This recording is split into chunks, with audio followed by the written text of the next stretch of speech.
O guia espiritual do ser humano. Primeira parte. Depois que contemplamos o ambiente mais próximo do ser humano terreno, já está preparado o solo a fim de lançarmos também um olhar para a condução que se encontra a seu lado e o auxilia. Faz-se mister também que seja dito algo a tal respeito, pois exatamente disso e quanto a isso se fala muito disparate entre os seres humanos que ainda acreditam numa condução ou dela sabem algo, que se teria vontade de rir às vezes, se não fosse tão triste. Triste é porque mais uma vez mostra nitidamente a constituição do espírito humano em sua esquisita tendência de se considerar muito valioso, custe o que custar. Não acredito que seja preciso apresentar exemplos a tal respeito, pois cada um dos meus ouvintes já deve, alguma vez, ter travado conhecimento com tais indivíduos, que falam de sua elevada condução ou do próprio guia, que querem intuir nitidamente e, no entanto, não agem segundo sua leve pressão. Isto eles não dizem, mas justamente aqueles que tanta coisa contam de sua condução e que julgam viver em camaradagem confidencial com ela, agem raramente ou só pela metade, segundo a vontade de sua condução. Na maioria das vezes, no entanto, de maneira alguma. Em se tratando de tais indivíduos, pode-se quase que seguramente contar com isso. É-lhes apenas um agradável entretenimento, nada mais. Comportam-se mais ou menos como crianças muito mimadas, vangloriando-se com isso e querendo mostrar, em primeiro lugar e principalmente, quanto trabalho se dão os de lá de cima por causa deles. Seu guia é naturalmente sempre uma personalidade muito elevada, quando não prefiram pressentir nisso um parente muito amado e carinhoso que se preocupa muito com eles. Em mais de 1000 casos, deve ser, porém, o próprio Jesus que da luz desce para eles, a fim de adverti-los ou, elogiando, fortalecê-los. Sim, que também às vezes, interrogado, fala de modo favorável ou desfavorável de pessoas bem conhecidas deles. Então falam disso de bom grado, com temor cheio de veneração, mediante o que se pode desde logo reconhecer que essa veneração não se refere ao Filho de Deus, e sim à circunstância de terem sido pessoalmente dignos de um tal cuidado. Usando palavras claras, veneração de si próprios. Cada ser humano a quem tais indivíduos fazem confidência, e eles insistem em comunicar isso ao maior número possível de pessoas, pode reconhecer sem demora a verdade do que afirmei a respeito, se colocar em dúvida tais comunicações. Então esses palradores mostram-se magoados, fato esse que só pode decorrer de suas vaidades feridas. Estais liquidados para eles, ou por baixo, conforme diz tão pitorescamente a linguagem popular, falando da disposição dos tais magoados. Somente com desdém olham para vós. Também é certo que depois se informam, junto à sua condução, a respeito de vós, tão logo se apresente uma oportunidade. E com muita satisfação acolhem a resposta que outra não é senão a que já esperavam, pois esse guia é ao mesmo tempo amigo deles, e caso não seja o próprio Filho de Deus, segundo sua opinião.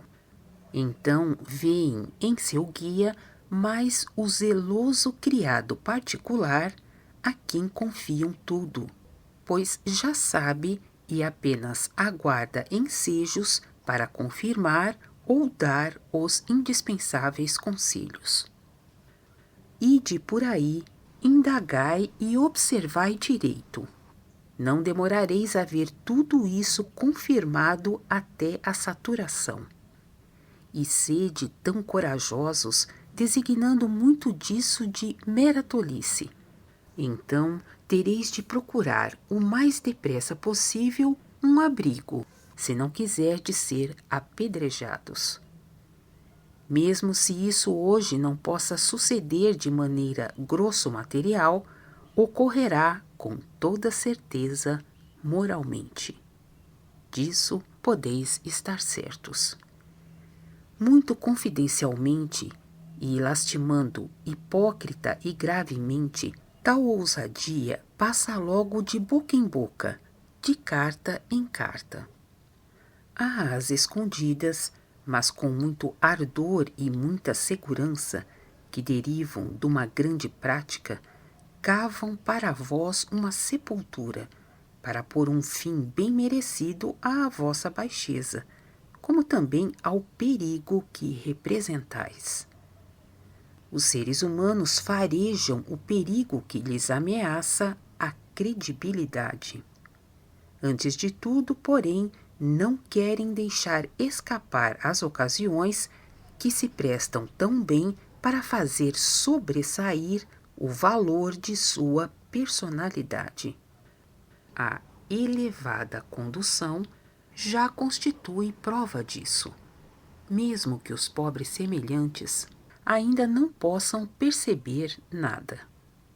Por causa disso é que se empenham tanto. Assim, e não de outra forma, é a presunção dessas pessoas, que se expressa claramente pelas tagarelices a respeito de sua condução. Querem, através disso, sobressair, e não acaso ajudar seu próximo com carinho.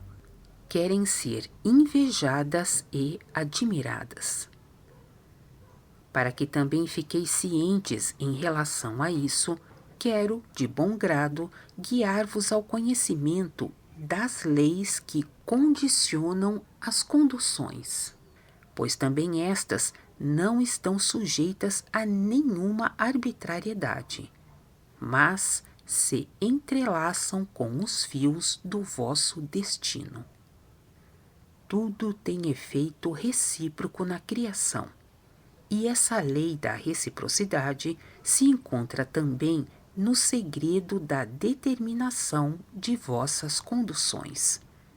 Não encontrareis nenhuma lacuna, nenhum espaço vazio onde seja possível acrescentar qualquer coisa que não pertença categoricamente a esse lugar, segundo a lei.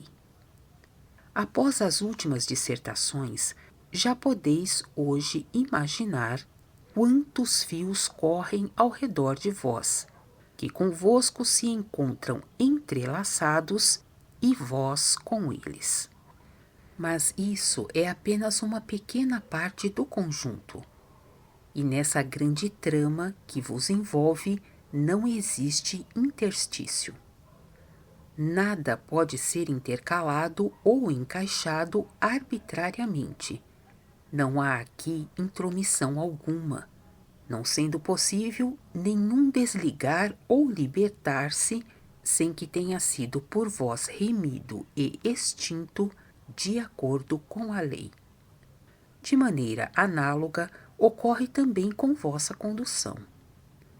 A condução que possuís se encontra firmemente ligada a vós, de alguma maneira, e em muitos casos devido à atração da igual espécie. Assim, muitos dos guias podem e devem resgatar para si, através da atuação de guiar, acontecimentos que os ligam à pesada matéria grosseira. Isso é novo para vós, porém facilmente compreensível.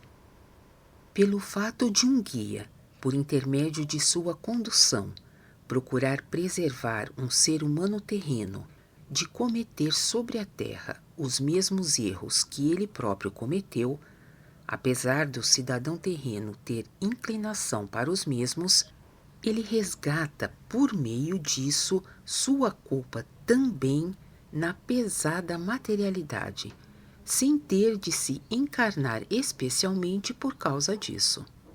Pois é sobre a terra, onde ele outrora pecou, que o efeito de sua condução se mostra através do protegido que lhe é concedido conduzir.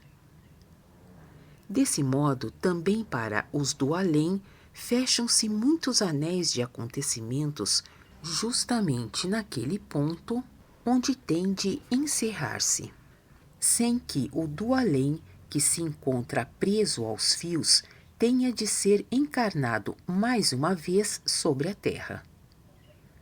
Trata-se de um fenômeno simples, que corresponde à lei, mas oferecendo alívio a quem conduz um ser humano terreno, e simultaneamente dando também vantagens às criaturas humanas terrenas. Justamente a lei de atração da igual espécie traz facilmente muitos que querem conduzir para perto de tais seres humanos terrenos, que contêm qualquer igual espécie e se encontram no perigo de cair nos mesmos erros em que já caiu antes quem agora os quer conduzir. E a lei cria então os fios que ligam o guia aos protegidos. Observai assim com exatidão a graça que jaz reciprocamente no processo para ambas as partes, para o guia e para aquele ao qual ele é automaticamente forçado, digamos, agraciado, a conduzir devido à reciprocidade na lei de atração da igual espécie. E muitas outras são ainda as graças que provêm somente desse único processo, pois correm com isso novos fios para todos os lados, e que novamente encerram efeitos recíprocos, fortalecendo, soerguendo, promovendo e libertando, em vários pontos, aqueles que estão ligados a esses dois principais participantes.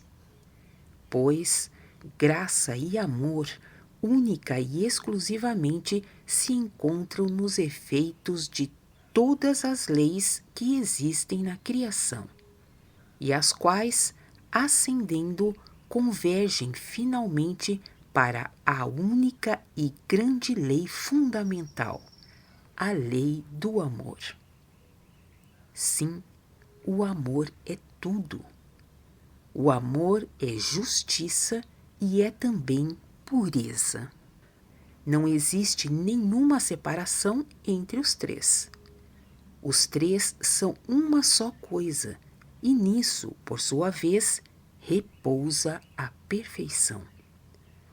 Atentai nestas minhas palavras, tomai-as como chave para todo o acontecer da criação.